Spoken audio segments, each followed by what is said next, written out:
Okay, so Pittsburgh loses. I already know I'm going to make the title of this video. It's going to be like, the media is going to tell you Justin Fields isn't it, or something like that, you know? I'm going to save all my praises for Justin at the end because he's one of the few positives that I took away, that anyone could take away from this game.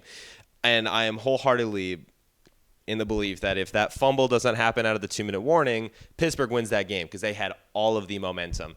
The QBC snaps, which is quarterback center, if you don't know QBC, has been so bad the entirety of the season. And it's been so bad that I cannot – people are going to say, Justin keeps fumbling snaps.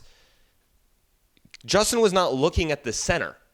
I love Zach Frazier. I think Zach Frazier is a future, like, all-pro with the way he's been playing. That being said, weird, someone just happened on my door. That being said, he needs to get his shit together. He's one of the few bright spots of the offense, but I'm still going to criticize it because he has had multiple times where Justin is not even ready. I can't put the mic down. Justin was looking at the running back. I'm pretty sure it was Najee in the backfield. We'll talk about Najee. And he's not even expecting anything. The ball just, like, absolutely unacceptable from Zach Frazier. He's been absolutely amazing throughout the entirety of the season, except for that. I don't know what the problem is, but they need to get that under wraps. Okay, where do I want to start? I will say it was kind of nice, the feeling that, like, we were down, and I felt like we could actually win the game, and not because of some classic Pittsburgh bullshit where we Pittsburgh our way into a win, but, like, we have a guy who's going to go and get us that win. Because I am pretty sure everybody, once Pittsburgh made a stop on defense for fucking once today, Jesus Christ, we'll talk about the defense. Once they made a stop and got the ball back and Pittsburgh was driving into the 2-minute warning, I'm pretty sure everybody watching that game was like, oh, Pittsburgh is marching. And, I mean, we were on, like, the 45-yard line, so we were at least going to get a field goal. But, speaking of points, Pittsburgh can only score 3 touchdowns in a fucking year, or all year, you fucking morons. This is what we've been trying to tell you. Pittsburgh is not scoring touchdowns because they don't fucking need to. Would I love to put up 45 points and blow every team out? Yeah, but it's just not Pittsburgh's style. Does it piss me off that that's not their style? Yes, it does. But it doesn't mean they don't have the fucking capabilities to do it. Now, could Matt Canada's offense been able to do this? Fuck no. If we were down by 17 points, it would have been wraps by halftime, which I will say, it felt like wraps by halftime. Let's talk about the defense. That's going to be my biggest criticism from this game. What the fuck? Alex Highsmith is great, and he's valuable to this team. He's not that valuable. A lot of people were excited for Nick Herbig, who did come away with a sack. I'm going to give his overall performance a C because I think what a lot of people, when Nick Herbig comes in, he is great. But the most of the time when Pittsburgh puts in Nick Herbig, it is in pretty much like guaranteed pass plays. And so that's where Nick Herbig really succeeds. And so, like, everyone was expecting Nick Herbig to be a plug and play for Highsmith. And I knew that Highsmith is not just a stat box like goblin. He is so good in the run game that it's unbelievable, and that showed today because Indianapolis was down there all-pro center, and they have a young, inexperienced line in front of them. One of the worst, I think it's the worst running offense in the league, and they ran for like 100 yards on us in the first half, and we allowed 54 yards against the second best running team last week. So clearly, Highsmith is very important. Also, we need to get more Keanu Benton reps because he's really good against run in contrast to Larry Ogunjobi. Ogunjobi's more for pass. But Jesus Christ, the secondary, I don't know what. Oh, my God. Okay, this is a staple of Pittsburgh defense, and it has been, whether it was Keith Butler or currently Terrell Austin or when it was Dick LeBeau. So this must be a fucking Tomlin thing. Why do we keep putting edge rushers in pass coverage? There was a fucking play. It was like 3rd and 12, and you guys put fucking Herbig on it. If it was a tight end to be one thing, still bullshit. You put Herbig on a fucking receiver? What are we doing? You just signed or just drafted Peyton Wilson, who is Ryan Shazier-esque with his athleticism as a middle linebacker. And even Peyton got torched a couple of times against receivers. But if you're going to put a linebacker, which fucking don't, by the way, but if you are, use your speed demon, not your fucking pass rusher. What is that? It's something that pisses me off about Pittsburgh's defensive schematics, and it has to be a Tomlin thing because it's been through 3 different coordinators that we've had as long as he's been the head coach. So that's one issue. I guess I'm going to give a little praise here. Deshaun Elliott, I thought it was just like a Good pickup in free agency. Phenomenal pickup. I don't want to fucking see Terrell Edmunds on the field ever again. The one time Terrell Edmunds was on the field, the fucking Colts scored a touchdown. Do not put him on the field. Our middle linebacking rotations have been fine, I guess. I don't know. It's nice to see E-Rob in there whenever we're doing it's an obvious run situation. But the fucking opening drive, Pittman had a good first half, and a lot of people are gonna say Joey got torched, which I'm not gonna say he didn't get torched, but it wasn't all on Joey. But there was so many miscommunications on Josh Downs. Was it Josh Downs' touchdown? I think it was Josh Downs' touchdown where he had a flat hitch and then he kind of slanted in afterwards. He sat on the hitch and then slanted in. You had Beanie Bishop and you had Joey Porter on that side, and Beanie correctly took the guy who was going to the back of the end zone, but then Joey did the same thing, leaving Josh Downs wide open, and you saw Patrick Queen get on Joey for doing that, because that was just horrible miscommunication, not reading. We got dissected by Joe Flacco, so shows you how fucking dog shit of a quarterback Deshaun Watson is. So the defense overall, man, we couldn't stop anything. I think they had so coming out of halftime, we were actually doing stuff because we were well rested, and I can't give the defense the same, at least in the second half, I can't give them the same excuse I always give them and kind of free pass, which is they're always tired, because in the second half, the offense got their shit together. Now let's talk about the offense. First half of the game. What the fuck? Okay, first of all, Cordell Patterson apparently is our running back one. I'm going to give a whole little bit of time to Najee because, Jesus. But when nothing is working, and then Cordell starts working, and we rely on that, and then he goes out and gets hurt, and then all of a sudden the run game still can't work, don't go back to the fucking run game.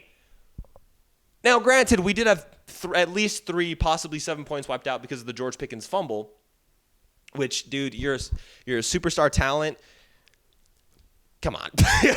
I can't really say that much because he brings me so much joy because he's the one, besides Justin, and I'm going to give Pat the same treatment. He's the one star on our offense. And so I can't criticize him too much, but come on, man. Get both hands on that ball. So, yeah, there's at least 3, possibly 7 points left out there, so maybe that's a game changer. But, what the fuck was the play calling? It was so reminiscent. The first half was so reminiscent of Matt Canada. Not in the play calling, the order or the plays themselves, but the play types where it's first and 10, run the ball. Second and long because first and 10 didn't fucking work, run the ball. Third and long because nothing has fucking worked. Let's throw it to the flat or an underneath route that's not gonna get us. Here's what I'm really fucking hoping Pittsburgh did after this game, or at least at halftime, because something changed. Pittsburgh, and I said this last week. Was it last week? I think it was last week. I said Pittsburgh wants Justin to be the franchise guy, because then they don't have to worry about looking in the draft or anything like that, right? If you're Pittsburgh, you want Justin to be the guy. But they are not giving him plays or schemes to let him win the game. They are doing things to help him not lose the game, which, I'm sorry, this light is pissing me off, so I'm going to go turn it off.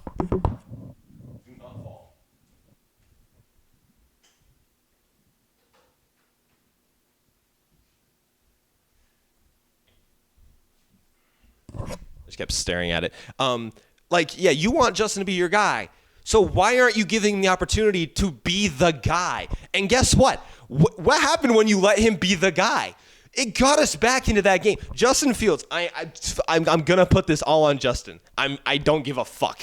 Anyone who watched that game was like, Russell should still be the starter. Fuck out of here. You're a Russ fanboy, or you are a fucking Bears fan who's salty that Justin is looking good for us. Justin, I'm going to read you off his box score. And, people are like, oh, box score doesn't mean everything all the time. You're right. But in this case scenario, it reflects how good his performance was. He was 312 yards. When was the last time Pittsburgh had a 300-yard passer? We're gonna find this out live, because it wasn't Kenny Pickett, because last time he had one was his second ever start against Buffalo, where we were down by 30 fucking points, so that barely even counts. But I do not think we had a 300-yard passer last season. Let's find out, because the only other possible, I'm not gonna look at Mitch's stats because there's no way Mitch ever threw for it. But let's look at Mason Rudolph's stats here. Last year, Who Mason should probably get some reps because of how bad Will Levis has looked. Last year, he had 290 and 274. Jesus Christ. Oh, man. Oh, the Kenny Pickett and Matt Canada combination were so bad for Pittsburgh. So Pittsburgh has not had a 300-yard passer until today since technically Kenny Pickett's second ever start against Buffalo. And this is Justin's fourth start in a brand new scheme on a brand new team with nothing around him. So, yeah, I didn't even get to the rest of his stats. Sorry. 312 yards and a passing touchdown. 9 carries for 55 yards and 2 rushing touchdowns. 2 rushing touchdowns with 55 yards. 55 yards rushing is something Pittsburgh hasn't dreamed of from a quarterback position since Cordell Stewart, or I guess technically Mike Vick when we had him for that one season, but he didn't really use his legs that much. But, like, Justin Fields single-handedly got us back in this game. And, guys, I am seeing things from Justin. I can admit I was wrong about Kenny Pickett, and I would make excuses. I can admit I was wrong. But with Justin, everyone's concern was he's going to force and make dumb plays. And there was one play he made that was pretty stupid. I'm not going to lie. It was the, like, 3rd and long, and he ran backwards. And I don't think that was a fumble. That was the refs in this game as well. I should give them their own fucking segment because fucking hell, for both sides. Pittsburgh had calls, like bad plays that weren't called for the Colts' favor and vice versa. So it was just shit. But, Justin had one boneheaded play, and it's going to show up on the stat sheet, and everyone in the fucking media is going to be like, see, he still turns the ball over. What do you think the fucking score would have been? All right, fine. Put in Kyle Allen. Put in the quarterback, too. Is Pittsburgh coming back in that game? No, they're not.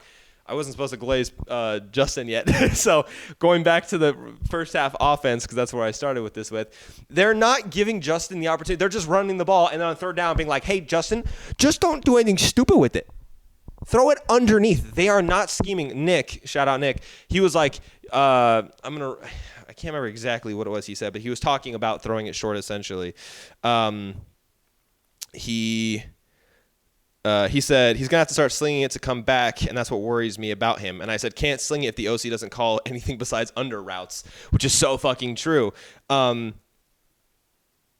is back up for the rest of his time in Pitt. Fields is him. Thank you, Zach. Zach also finally coming to his senses that I've been saying since we fucking got Justin. I know I'm a Steelers fan who is like, people think I have copium. I kind of do know football. I know the name of the channel, but I know football, and I promise you that Justin was a better option, whatever.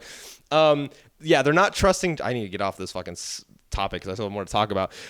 They're not trusting Justin. I don't know fucking why, and I'm really hoping next week, especially against Dallas's defense, who's supposed to be a bad run defense, but who the fuck knows if Pittsburgh's run offense, we're going to talk about it, is going to breathe next week. So they have to be like, hey, Justin, you're the guy. Go be the guy. I'll glaze Justin at the end. Ooh, pause? Pause. Oh, wow. That's the biggest pause moment I've ever had. Anyways, so, Arthur Smith, you got to stop being Canada-esque. And that is where, kind of like I was talking about with Terrell Austin and like the putting a linebacker or an edge rusher, in coverage. This is like the way Pittsburgh is starting games makes me think maybe it's more Tomlin, because the Todd Haley era was so long ago, you guys, and we had the best running back, best wide receiver, and top 5 quarterback in the league on that team. So a different scenario. But like Randy Finkner, Matt Canada, and so far Arthur Smith, it's looking kind of fucking identical, like the way we start games. That might be a Mike Tomlin thing. I was so down on the dumps when I started making this video. So I'm glad I got some energy because I'm actually enjoying what I'm talking about. See, this is the difference between the last couple of years. A loss like this last year, and I am throwing swears out everywhere, which I've been doing anyways, but like it's just like a mess, and I'm just angry. Here, there are things we can work on, and like also to give a little benefit of the doubt to the offense, everybody was a backup except for Zach Frazier and Broderick Jones. I know Dan Moore started. Dan Moore's not a starting tackle in this league. He is a backup in my mind. The offensive line, they got their asses handed to him. I think Justin got sacked 5 times. It was either 5 or 6 times. So against an injured pass rush, by the way, in Indianapolis. So, so the first half, but then the second half, obviously they started getting things going. Now we're going to transition in to the running game. How does Cordell Patterson look like a better and more youthful running back than Najee Harris? Can someone break that down for me? I have defended Najee year in and year out. He has 3 straight years of 1,000+ rushing yards, and that is done by nobody active in the NFL right now. So that's not easy to do. But he ended today. Oh my God, I didn't even look at it, like really take it in until now. He ended today 13 carries. So if he had 2 yards a carry, that'd be 26 yards rushing. If he had 3 yards a carry, which is still like blah. Like that's still blah. That's still 39 yards. That's still blah. 3 yards carry. You want to, as running back, you want to be above 3.5, between like 3.5 plus, basically. He had 13 rushes for 18 yards. Cordero Patterson, on the other hand, had 6. Oh my God, you're joking. 6 rushes for 43 yards. And Aaron Shamklin, fresh out of the practice squad, had 1 carry for 5 yards. Najee Harris was our least efficient back. That is fucking embarrassing. What is that yards per? 1.3 yards per carry. Granted, in the last couple of games, he's had 3.8, 4, and 3.5. But against the worst rush defense, they were both the worst rush offense and worst rush defense, I believe, in the league.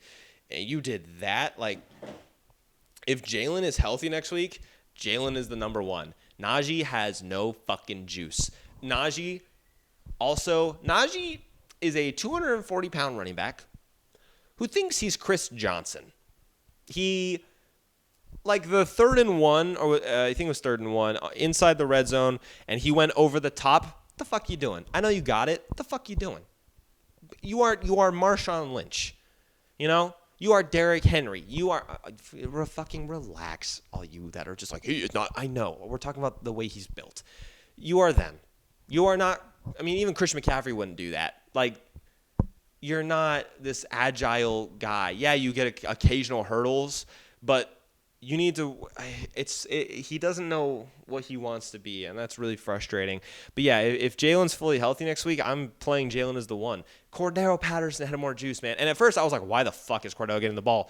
And then he kept doing good things with it, and I was like, oh, because he knows what he's doing. Like, this is very similar to Chicago, where DeAndre Swift, everyone's like, what the fuck are they? Why are they giving the ball? That's what Najee is doing. I think Najee just. Oh, the Broncos won. That's crazy. And Pittsburgh gets to play the Jets in 2 weeks. Awesome. No, Najee Harris, it's just like, I don't know if he doesn't see windows or what's going on. Because I was saying, I think he just lucks his way into 70 yards because he gets the ball 22 times. And so it's like, yeah, he's eventually going to have at least 1 for 10 yards, you'd think, but not today. So Jalen Warren has to be the guy. I know. It sucks. And you know what?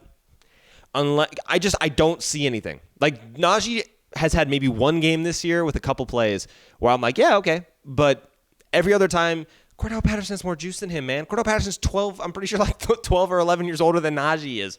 Like, wait, actually, hey, Google, how old is Cordell Patterson? Cordero Patterson is 33 years old.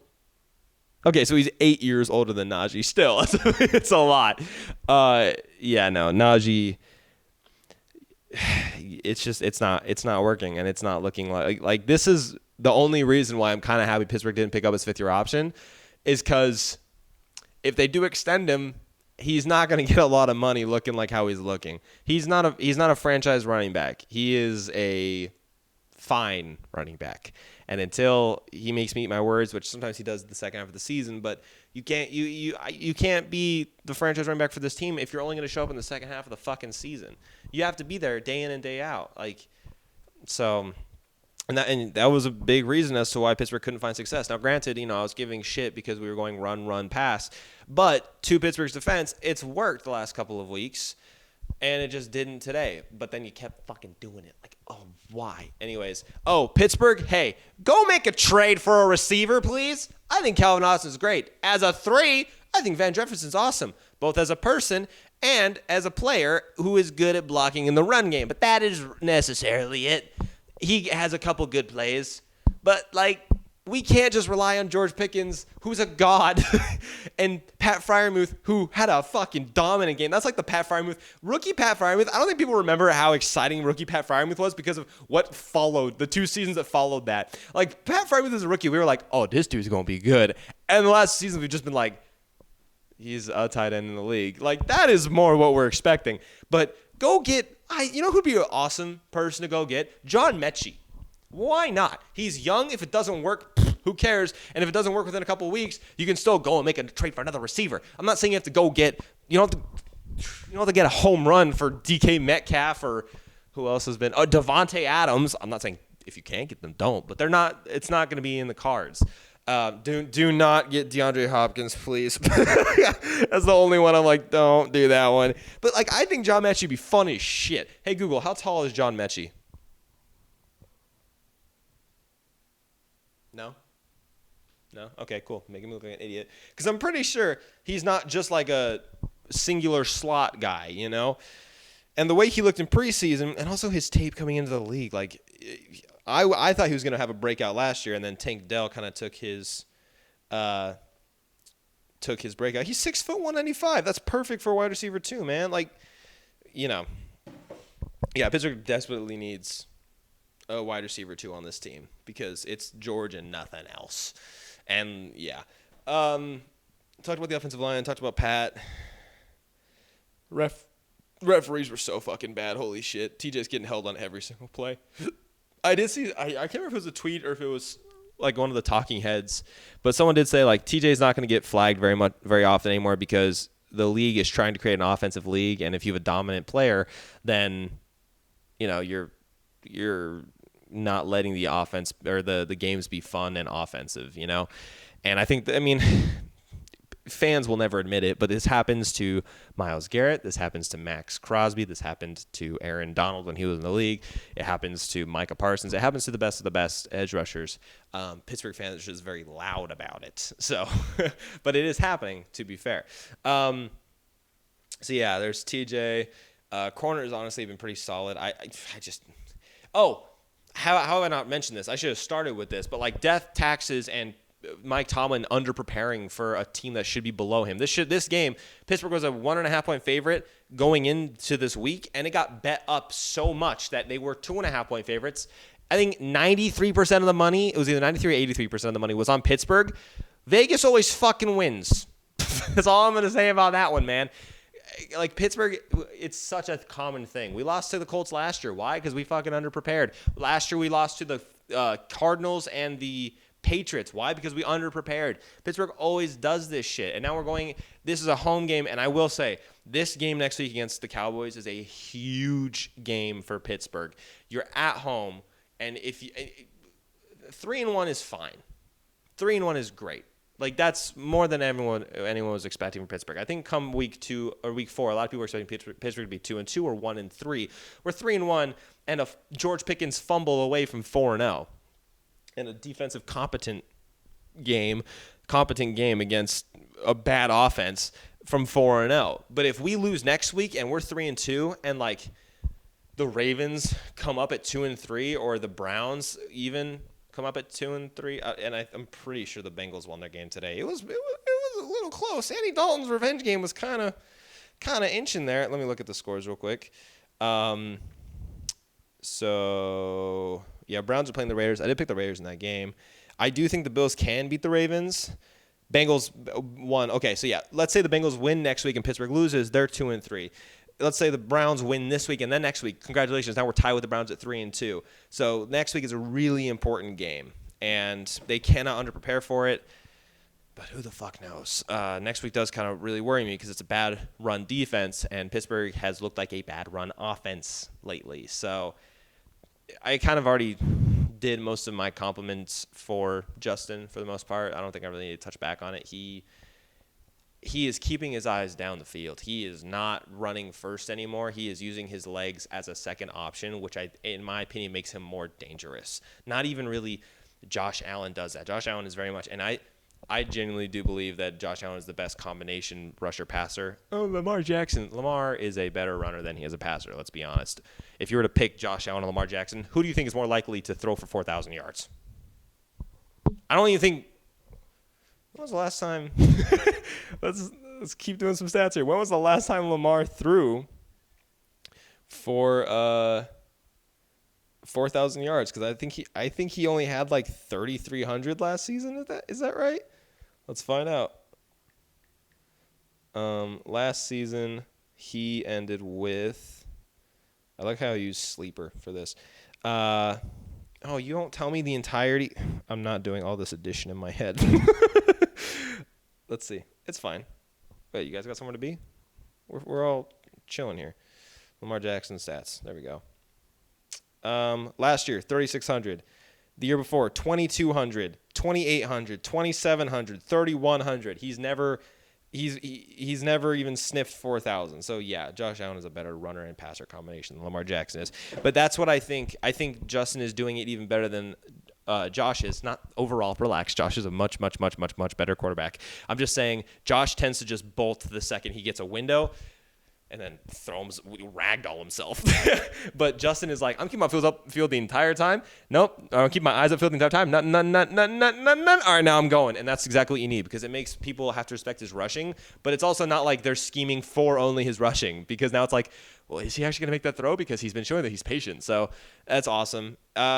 He's doing all this without a really talented weaponry. I mean, I know I gave Pat and George their flowers, but it's easy to shut down two people. Put Justin on the Niners or the Eagles when healthy. Like this is more reminiscent to the Bills and the Chiefs. Because there's not like overall superstardom around them. It's not like a Miami or anything like that. So yeah, Justin has to be the season-long starter. And then looking at our schedule for the rest of the year, we have the Cowboys next week. I think we play the Jets after that, if I am correct. Let's see. Oh, no, Raiders, Jets, Giants, and then bye week. So realistically, Pittsburgh's going to drop one of these games. I just know it's going to happen. And it's going to be either to the Raiders or the Giants. And I'm saying those games specifically because those are teams that they should not lose to. Yay, Lad McConkey got a touchdown. Yay, thank you, Lad. There's a real possibility where Pittsburgh walks into their bye week at 8-1. No, sorry. 7-1. 7-1, 6-2. There's a real possibility that happens. And then you have a bye week. And then that's where the gauntlet comes in. So you need that to really prepare Justin. Like that, the bye week is where there is no more going back. Once the bye week hits, unless an injury happens, you can't do this. Well, once Russ is healthy, then we'll evaluate. No, that's not. The bye week comes and you are planning for Justin to be your quarterback one if it's looking like that at that point. Because coming out of the bye week, you have the Commanders, every single divisional opponent, the Eagles, and the Chiefs. And that's a situation where Pittsburgh could lose. How many games is that? 1, 2, 3, 4, 5, 6, 7, 8, 9. That's 9 games. That's a real situation where Pittsburgh could lose 5 of those. So you could walk in at 6-2, and then walk out at 10-7. That's a real situation that could happen, and it would not fucking surprise me knowing Pittsburgh. Just got to get above 500. So Pittsburgh has to roll with Justin. They have to make a trade for a receiver, and we need Alex Highsmith to get healthy, and we also need Jalen Warren to be the RB1 because maybe just even light a fire under Najee, man. I don't see it. I don't see it anymore. He was great in Alabama, and he was really exciting coming into the league, and I've defended the shit out of him, but it's really hard to look at what he did today against a horrible run defense and be like, that's a guy I want to extend for 5 years, for how much he's going to ask for. If we can get him for like 5 years, like $8 million, and sure, but you know how the running back market is, and he's probably going to ask for 11, 12 million, like something around there. Like look what DeAndre Swift just got and everything. So I actually don't even know how much DeAndre Swift just got, and I don't want to get flamed in the comment section. Man, it's just a phone day today. 3-year, $24 million. Okay, so we got $8 million a year with 15 guaranteed. So maybe we get Najee for like $8 million, but I might have to go the youthful route. I know Pittsburgh loves to we're grit and grind, but dude, this looks a lot. You know what this reminds me of? This reminds me of Melvin Gordon and Austin Eckler, where you're like, this guy we drafted and he could be our future, but this undrafted guy we got, he is a fucking beast. So if the guy we drafted doesn't want to be here anymore, we're not going to be like, oh, no. Like, we'll let him go. So Might happen. If Cordell Patterson looks like he has more juice than Najee, then maybe it's time to make a change. I'm going to go watch the post-game press conferences, and I swear to God, Justin Fields has to be the starter for the rest of the year. And I already know the stupid talk. There's going to be talking heads on TV going, oh, well, Justin couldn't win them that game. Justin did everything in his power to win them that game. I'm sorry that he can't fucking telepathically talk to his center. Don't snap me the ball right now. I'm not ready. I turned into Forrest Gump there accidentally. I'm not ready. Don't snap me the ball, please. So, he had one boneheaded play. And then after that play happened, guess what? He fucking was unbelievably good. 3 total touchdowns. Oh, Pittsburgh can only score 3 touchdowns. They scored 3 in the second half. Go fuck your guys' selves. You know how we end this video.